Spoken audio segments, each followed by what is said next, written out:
안녕하십니까. 저희 오픈소스 컨설팅의 최지웅이라고 합니다. 저희가 이제 코로나19 때문에 오프라인을 통해서 강의를 진행을 하는 것들을 이제 온라인으로 찍는 시리즈를 하고 있는데요. 오늘은 유튜브에 관련된 부분에 대해서 설명을 드리는 시간을 가지려고 합니다. 총 3편으로 지금 나눠서 설명을 드릴 예정에 있고요. 첫 번째에 대한 부분들은 실제 U2L과 U2C를 진행을 하게 됐었을 때 저희가 어떤 프로세스에 의해서 진행을 하게 되는지, 어떤 절차들이 있고 어떤 부분들을 고려를 해야 되는지에 대해서 설명을 드릴 예정에 있고요. 그리고 2편과 3편에서는 실제 사례에 대한 부분들을 가지고 어떤 문제점들, 클라우드로 전환을 하거나 아니면 리눅스 오픈소스로 전환하게 됐었을 때 어떤 문제점이 있었는지, 그리고 그런 것들을 어떻게 극복을 해 나가는지에 대한 부분을 중점적으로 다뤄보는 시간을 짤막하게 가져보려고 합니다. 요즘에 컨텐츠 자체가 보통 뭐 20분 이상 또는 뭐 넘어가게 되면 보시는 분들도 굉장히 지루하시기 때문에 저희 콘텐츠에 대한 부분들을 약 한 10분 내외로 설명을 드리는 형태로 진행을 하고요. 맥스 시간이 된다라고 하더라도 20분은 넘어가지 않도록 동영상을 제공을 해 드리도록 하겠습니다. 자, 그러면 이제 첫 번째에 대한 부분인 유닉스에서 리눅스 또는 클라우드로 전환을 하게 됐었을 때 그 절차와 그 다음에 고려사항들이 무엇이 있는지부터 살펴보도록 하겠습니다. 자, 이제 들어가 보시죠. 자, 앞서 설명드렸었던 대로 시리즈물의 첫 번째 클라우드 전환 U2L과 U2C로 전환하게 됐었을 때 유형별 전환 방법, 응용 기술에 대한 부분들, 그리고 그거에 따라서 저희가 고려해야 될 사항에 대해서 설명을 드리도록 하겠습니다. 첫 번째, 지금 고객사 업무 애플리케이션을 전환을 하게 됐었을 때, 특히 금융을 따진다라고 하면 뭐 채널계, 계정계, 뭐 정보계 이렇게 시스템이 나눠져 있는데요. 고객들이 일반적으로 처음에 진입을 하게 되는 이 클라우드나 아니면 리눅스 오픈소스로 전환하게 됐을 때 첫 번째 단계는 기존 시스템의 노후화가 사실은 첫 번째에 있습니다. 그래서 전환을 하게 되면서 실제 VMware나 가상화로 전환을 하게 되고, 가상화로 전환하게 됐었을 때 기존의 소프트웨어를 유지하는 게 아니라 오픈소스로 전환을 하게 되는 이런 형태. 단 그 업무 애플리케이션은 분명히 웹 시스템, 와스 시스템, 그 다음에 DBMS, 그 다음에 패키지 애플리케이션, 그 다음에 인프라, 이런 형태로 구성이 되어져 있는데요. 전반적인 추세는 이런 것들을 가지고 가급적이면 오픈소스, 확장성 있고 유연한 시스템으로 전환을 하기 위한 노력들을 굉장히 많이 하고 계신다는 거죠. 그래서 이것들을 진행을 하는 업체를 잘 선정을 해야 되는 게 첫 번째 숙제가 될 수가 있을 것 같습니다. 유닉스에서 리눅스, 그리고 유닉스에서 클라우드 또는 뭐 피지컬 투 P2C, 뭐 V2C, 버추얼 투 클라우드, 이런 용어들을 이야기를 하고 있는데요. 대부분 왼쪽에 있는 그림에서 보시는 것처럼 서버를 전환하게 됐었을 때 어떤 케이스들이 있는지 확인을 해야 되는 분석 작업부터 들어가야 됩니다. 첫 번째, 기존의 유닉스의 피지컬 머신이 있을 수 있고요. 파워VC 같은 것들, P 시리즈에 올라간 파워VC 같은 것들을 활용해서 버추얼 머신을 구성할 수도 있고요. X86의 VMware로 구성을 해서 가상 머신을 구성할 수도 있고, 피지컬 머신에 뭐 DB를 그대로 깔아서 사용할 수도 있을 거고요. 그래서 2B 시스템으로 가게 됐었을 때 굉장히 다양한 케이스를 만들어낼 수가 있는데요. 이런 부분들을 분석 단계에서 도출을 해서 전환을 하게 됐었을 때 결국에 결과를 만들어내야 되는 상황들이 발생을 하게 됩니다. 그래서 기존에 만약 유닉스를 가지고 있다고 하면 고객 중에도 이렇게 있거든요. 이 시스템은 도저히 업그레이드가 안 되고요. 유닉스에서 유닉스로 가게 되는데 시스템만 뭐 IBM의 P 시리즈 장비에서 S 시리즈 장비로 갈 거야 라고 하는 그런 케이스도 있을 거고요. 그게 아닌 상황에서는 유닉스에 있는 업무 애플리케이션이 VMware 상의 가상 머신으로 갈 수 있어 라고 판단이 되어지는 시스템도 분명히 있을 겁니다. 이때 전환을 하는 업체 입장에서는 어떤 방법론을 가지고 있는지, 그런 정형화된 템플릿을 가지고 있는지에 대한 부분들이 굉장히 고객 입장에서 궁금하실 텐데요. 대부분 업체들은 다 가지고 있다라고 이야기를 하겠죠. 어떤 것들을 오른쪽에 그림에서 보이는 것들을 가지고 있을 거고요. 대부분이 이제 차이가 어디서 나냐면 이런 시스템들을 조사를 하게 됐었을 때 기존 경험에 의해서 얼마만큼 템플릿화가 되어져 있는지가 굉장히 중요합니다. 그래서 네 가지, 보통 일반적으로 마이그레이션에 네 가지 스텝을 가져가게 되는데, 환경조사에 대한 부분들과 어떤 것들을 갈 수 있는지에 대한 대상 선정, 그리고 그게 선정이 되어지면 그것들을 활용해서 파일럿을 활용한 준비와 테스트 단계, 그리고 그거에 의해서 경험이 축적이 되어지면 실제 본 업무 시스템들을 전환을 하는 단계, 그리고 검증을 한 이후에 전환을 이행하고 최적화하는 단계, 이렇게 크게 네 가지로 볼 수가 있습니다. 리눅스 기반의 클라우드로 전환을 하게 됐었을 때 저희가 고민을 할 수 있는 네 가지 레이어가 있는데요. 당연히 있을 수가 있습니다. 하부의 인프라, 그다음에 데이터베이스, 그다음에 웹 애플리케이션 서버, 웹 애플리케이션을 또 구동하기 위한 와스 위에 웹 서버, 그리고 실제 애플리케이션들이 있을 텐데요. 각각을 무엇으로 바꾸냐에 따라서 비용 절감 효과가 굉장히 다양하게 그리고 크게 날 수가 있습니다. 첫 번째로 하드웨어하고 리눅스를 OS만 전환하는 케이스 같은 경우에는 마이그레이션에 대한 리스크, 웹아스 DBM에서 안 바꿀 거야, 난 OS만 바꿀래 라고 하는 케이스 같은 경우 굉장히 심플하게 갈 수 있는 케이스. 그리고 DBMS를 간다라고 하면 고민을 해야 되는 게 쿼리 튜닝, 업그레이드, 플랜이 바뀌었기 때문에 이거에 대한 성능에 관련된 부분들, 그리고 실제 전환하게 됐을 때 검증, 이런 부분들이 굉장히 다양하게 요소로 묶이기 때문에 이때는 약간 좀 리스크도 크게 돼서 전환에 대한 고민을 굉장히 많이 해야 되고요. 가장 심플하게 갈 수 있는 부분이 OS만 가져가게 된다라고 하면 TCO가 드라마틱하게 떨어지진 않거든요. 그래서 이 부분에 대해서 같이 떨어뜨릴 수 있는 웹아스 영역을 같이 가는 케이스가 굉장히 많이 있습니다. 그래서 각각의 레이어에 대해서 구분해야 될 사항이 있습니다.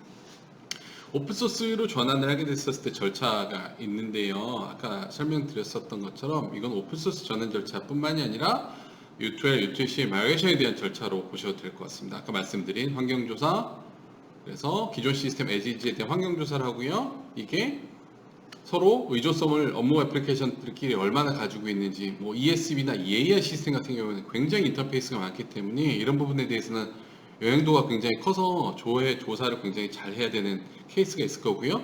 단순하게 무슨 회의실 예약 시스템이나 아니면 단순하게 내부 인트라넷 용도로 사용한 업무 시스템 같은 경우는 굉장히 간단하기 때문에 얘는 U2L로 가도 전혀 무리가 없어 라고 하는 시스템도 분명히 있습니다.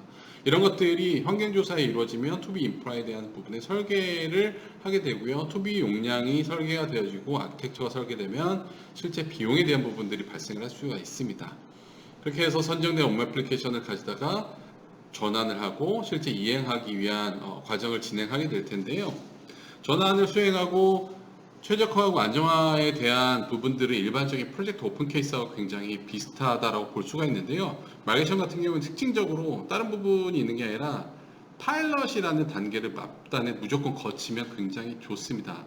업무 시스템 30개를 마이그레이션 한다라고 가정을 하게 됐었을 때 전환 대상이 선정이 되어진다라고 하면 전환 대상 중에 마이그레이션 난이도를 따지게 됐었을 때 쉬운 거, 중간 거, 어려운 거 이렇게 나눠질 수가 있거든요. 그 중에 하나씩을 샘플링해서 실제로 마이그레이션 해보는 거예요. 그래서 전환을 해보게 됐었을 때 나오는 문제점들이 분명히 있을 거거든요. 전환이 어려운 거는 분명히 인터페이스가 많은 것일 수도 있고 서드 파티 솔루션들이 엮여져 있는 것일 수가 있습니다. 그렇게 됐었을 때 나타나는 문제점은 나머지 27개 업무 시스템을 전환하게 됐었을 때 밑바탕으로 쓰이게 되거든요. 그래서 업무 시스템 단위로 이터레이션을 하는 과정으로 마이그레이션을 진행을 하는 게 일반적인 클라우드 또는 오픈소스 전환의 특징이 될 수가 있습니다. 그러면 그런 난이도나 전환에 대한 부분들 이게 어려운 건지 어떻게 예상을 해요? 라고 생각을 할 수가 있는데요. 기존의 업무 시스템의 용도에 따라서 유닉스 기반에서 리눅스 기반 환경으로 바뀌게 됐었을 때 각각의 난이도를 표시한 게 이 간단한 화면에 보이는 맵이 될 수가 있고요. 대략적으로 엔지니어가 들어가서 구성을 하게 됐었을 때 마이그레이션에 대한 소요 일수가 나올 수가 있는데요. 요거는 단순하게 업무 시스템 기준의 정량적인 팩터로 계산을 할 수 있는 것이고, 이거는 오픈소스 컨설팅이 기존의 프로젝트를 진행을 하면서 얻었었던 내용을 가지고서 지금 보여드리는 내용입니다. 난이도 상을 보면 여기서 보시는 것처럼 C, 턱슈드 애플리케이션이 상이고요. 그 다음에 DBMS 애플리케이션 2기종 DB로 가게 됐었을 때 난이도가 상으로 가는 것을 볼 수가 있습니다.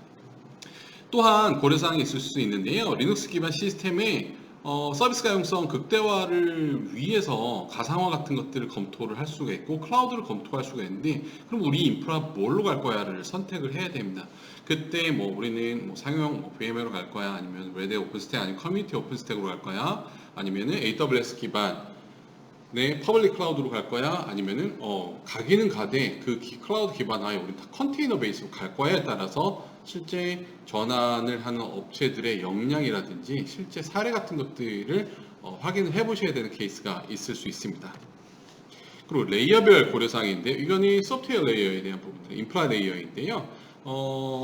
각각 영역에 대해서 인프라적인 부분에 대한 모니터링과 실제 SMS, 그러니까 시스템 모니터링 시스템을 어떻게 구성할 것인지, 클라우드 시스템을 활용하게 됐었을 때 실제 프라이빗을 쓸 것인지, 퍼블릭을 쓸 것인지, 하이브리드를 쓸 것인지, 클러스터나 아니면 DB, 웹아스, 응용 애플리케이션, 서드파티 애플리케이션에 대해서 각각 영역을 고민을 하게 됐었을 때 우리가 어떻게 전환할 것인지에 대해서 분명히 고려를 하셔야 되고요. 오픈소스로 갈지, 아니면 기존의 상용을 그대로 유지할지, 상용을 그대로 유지하되 업그레이드 할 것인지, 이런 부분들에 대한 검토를 실제 면밀히 수행을 해서 진행을 해야 됩니다.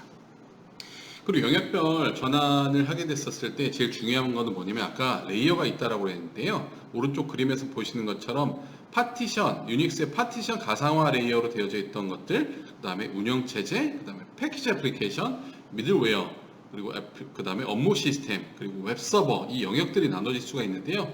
각각 영역들을 보고 업무 시스템을 전환하게 됐을 때 난이도가 분명히 있을 겁니다. 그래서 오픈소스로 갈 건지, 업무 애플리케이션들을 표준화시켜서 ALM, 애플리케이션 라이프사이클 매니지먼트에 태울 것인지, 아니면 하이퍼바이저를 바꿀 것인지, 이런 부분에 대한 검토를 반드시 고려를 하고요. 이것들이 전체 IT 거버넌스 측면에서 관리가 될 수 있게끔 하는 것을 고민을 하는 게 굉장히 중요합니다. 아까 말씀드렸었던 것처럼 전환 난이도의 상에 있었던 부분들이 뭐였냐면 C 언어 애플리케이션하고 DB였었거든요. C 같은 경우에는 플랫폼 디펜던트한 언어이기 때문에 유닉스에서 작성된 C 같은 경우에는 리눅스에서 소스 코드에 대한 일부 변경을 하고 다시 컴파일을 하고 런타임 빌드를 해야 되는 상황이 발생을 하게 됩니다. 그래서 이런 경우에는 기존의 유닉스에서 GNU-C로 바꿔서 빌드를 해보고 변경에 대한 부분들에 대한 가능성을 확인을 해서 전환을 할 수 있게끔 하는 케이스인데요. 당연히 TP 모니터 계열인 턱시도나 팀엑스 솔루션 같은 경우에도 같은 상황으로 실제 전환할 때 소스코드 변경, 그 다음에 함수에 대한 부분들, 그리고 실제 엔디안에 대한 부분들, 이런 부분들을 고려를 해서 전환을 해야 되기 때문에 난이도가 약간 좀 높다라고 보시면 될 것 같고요. DBMS 같은 경우에는 저희가 전환을 요청을 하는 고객들이 있다라고 하면 제일 먼저 바라보는 부분이 뭐냐면, 다운타임을 얼마 주실 수 있으세요? 혹시 골든게이트 같은 실제 데이터 싱크를 해줄 수 있는 솔루션을 라이센스를 보유를 하고 계신가, 이런 부분들을 여쭤보게 되거든요. 사실은 그 다운타임을 줄이고 데이터가 정확하게 싱크가 맞았는지 정합성을 확인을 하고 전환된 데이터들이 성능에 문제가 없는지 튜닝을 하고, 이런 작업들이 굉장히 중요하게 고민을 해야 되는 상황이 될 거고요. 실제 데이터를 익스포트 받고 임포트 하게 됐었을 때 뭐 캐릭터셋 변경이라든지 이런 부분들도 분명히 고민을 해야 됩니다.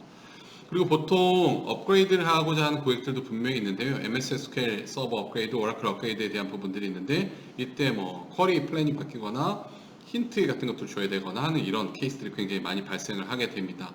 각 솔루션에 대한 업그레이드나 이런 부분들은 뭐 툴도 제공을 하고 있는, 뭐 티브로 같은 경우는 툴도 제공을 하고 있고, SQL 서버 업그레이드 같은 경우는 윈도우 업그레이드 툴 같은 것들을 제공을 하고 있기 때문에 이런 부분들을 활용해서 업그레이드를 할 수 있으나, 사실 아까 말씀드렸었던 것처럼 다운타임을 줄이는 게 가장 핵심 영역이고요. 데이터의 정합성과 성능이 저하가 되지 않도록 만드는 게 굉장히 중요하다라고 보시면 될 것 같습니다. DBMS가 전환이 된다라고 하면 웹 서버를 저희가 고민을 할 수 있는데요. 와스 같은 경우는 굉장히 심플하게 갈 수 있는 부분도 있습니다. 표준의 프레임워크 같은 JDK를 잘 활용을 해서 그러니까 특정 서드파티 프레임워크 같은 것들을 활용을 하지 않으신 애플리케이션이다라고 굉장히 심플하게 전환을 할 수 있는 케이스도 있는 반면에, JDK 업그레이드에 따라서 뭐 웹 서비스 같은 것들을 활용하게 된다라고 하면 소스 코드 자체를 바꿔야 되는 그런 케이스들도 있는 난이도가 굉장히 나눠지게 돼 있거든요. 그래서 이것들을 미들웨어 엔지니어나 아니면 애플리케이션 아키텍트들이 확인을 해서 기존의 업무 시스템을 마치 인프라 분석하듯이 똑같이 분석을 하고요. 예를 들면은 뭐 소스 코드 내에 아까 그런 예를 들었지만 소스 코드 내에 IP 같은 것들이 박혀 있다든지 아니면 특정 라이브러리 와스에서 제공하는 표준이 아닌 벤더의 라이브러리를 사용한다든지 하는 그런 부분들이 있는지를 확인을 하고 그 다음에 JDK를 업그레이드나 전환을 하게 됐었을 때 디프리케이트 된 메소드를 사용하고 있는지 뭐 그렇다라고 하면 어떻게 전환을 하는지 이런 부분에 대해서 고민을 많이 하셔야 됩니다. 그 이후에는 뭐 테스트하게 됐었을 때 실제 전환하고 네, 응용 업무 애플리케이션 개발자들이 전환 이후에 현업 담당자들 테스트할 수 있게끔 하는 환경을 만들어주는 게 굉장히 중요하겠죠. 그렇게 하게 됐었을 때 저희가 이제 업무 애플리케이션에 대한 난이도와 영역들을 판별을 하게 된다라고 그러면 저희가 일반적으로 시스템에 대한 부분들에 대한 평가 작업을 진행을 하고요. 기존에 애플리케이션 봤더니 너무 난이도가 어려워가지고요. 딴 거 다 필요 없이 IP를 그대로 둔 상태에서 솔루션도 그대로 두고 단순히 유닉스에서 리눅스로 이전만 할게요 라고 하는 그런 시스템들도 있습니다. 특히 EAI나 뭐 ESB 시스템 같은 경우에는 뭐 IP 그대로 둔 상태에서 그대로 움직여 갈 수 있게끔 아니면 U2U로 그냥 갈래요. 저희는 다른 거 하나도 안 바꾸고요. AIX 6에서 사용이 됐던 거를 저희 AX 7 버전으로 옮길래요 라고 하는 그런 부분들이 있을 수도 있거든요. 그래서 이런 난이도에 대한 부분들을 가트너에서 뭐 5R 모델로 전환을 하고 뭐 AWS는 6R 모델로 전환을 한다라고 하는데 이렇게 하게 됐었을 때 각각의 영역들 뭐 기존 아키텍처 유지를 하고 OS만 변경을 해서 리호스트를 할 것인지 이사만 가는 거죠. 뭐 몸뚱아리만. 그리고 아니면 기존 애플리케이션 수정해서 변환을 하고 걔를 가져다 와스를 전환을 하는 리팩터를 할 것인지 아니면 뭐 재개발 다시 좀 소스코드 변경해서 개발할 거예요. 소스코드 수정하고 확장할 거예요 라고 하는 형태의 뭐 리바이스를 한다든지 아니면 저희는 완전히 재개발할 거예요. 이거 더 이상 너무 노후화되어서 업무 시스템 쓰지 못하기 때문에 리빌드 할 거예요 라고 하는 케이스도 있을 수 있고요. 아니면 저희 신규 기존의 SSO를 저희 자체적으로 쓰고 있었는데요. 이번에 뭐 CA 솔루션으로 바꿀 거예요 라고 하면서 아예 업무 시스템 자체를 변경을 하는 그런 케이스들도 있을 수가 있거든요. 그래서 이런 전환 모델에 대한 부분으로 클라우드를 전환할 때 또는 환경 자체를 전환할 때 고민을 해야 되는 상황이 분명히 나올 수가 있고요. 이런 것들이 나오게 되면 전환을 하게 됐었을 때 심플하게 갈 수 있는지 아니면 되게 어렵게 갈 수 있는지 아니면 이것들을 갈지 말지를 결정해야 되는지 이런 각각의 영역별 고려사항이 나오게 되는데 이런 것들을 활용하게 됐었을 때 보통 이제 일반적으로 저희가 평가 점수를 업무 시스템에 대한 평가 점수를 주게 되는데요. 평가 점수를 주게 됐었을 때 전환하기가 정말 최적이야. 굉장히 단순한 업무 시스템이고 넘기게 됐을 때 비용 효과성도 좋아 라고 하는 케이스가 있을 수가 있고요. 딱 봤더니 기존에 이미 오픈소스에 적합하게끔 오픈소스 라이브러리를 잘 사용해서 사용하던 솔루션이야 라고 하면 기술적으로도 굉장히 단기간에 넘길 수 있고 시스템적으로도 효과성을 볼 수 있는 뭐 기술적 합, 그다음에 업무 시스템 봤더니 굉장히 뭐 이벤트만 걸면 굉장히 탄력적으로 트랜잭션 양이 늘어나 그렇게 하게 돼서 오토 스케일링 적용하면 너무 잘 될 것 같아 라고 하는 업무적 합이 되어져 있는 시스템이 있을 거고요. 너무 어려워. 인터페이스가 너무 많아. 이게 전환하게 됐을 때 무슨 문제가 발생할 수 있을지 몰라. 이건 진짜 선택을 해야 돼 라고 하는 이런 전환 여부 선택을 하는 이런 크게 네 가지 매트릭스로 선택이 되어지는 전환 케이스가 분명히 나올 수가 있습니다. 그래서 이런 케이스에 대한 부분들을 확인을 해서 실제 업무 시스템 담당자 그리고 IT 담당자 그리고 프로젝트 전환 수행하는 업체와 유기적으로 협의를 해서 전환에 대한 부분들을 활용을 하고 이것들을 가져다 실제로 전환을 하는 프로젝트를 RFP를 띄워서 진행을 하시면 될 것 같습니다. 실제 U2L이나 아니면 클라우드 전환하는 프로젝트를 진행하게 됐었을 때 고려해야 될 사항에 대해서 간략하게 살펴봤는데요. 다음 시간에는 실제 그런 분석을 통해서 전환을 진행을 했고 그 전환을 진행하다가 나타났었던 문제들을 어떻게 해결했었는지 실제 고객 사례를 가지고 설명하는 시간을 가져보도록 하겠습니다. 다음 시간에 만나 뵙도록 할게요. 네, 이번 시간은 여기까지입니다.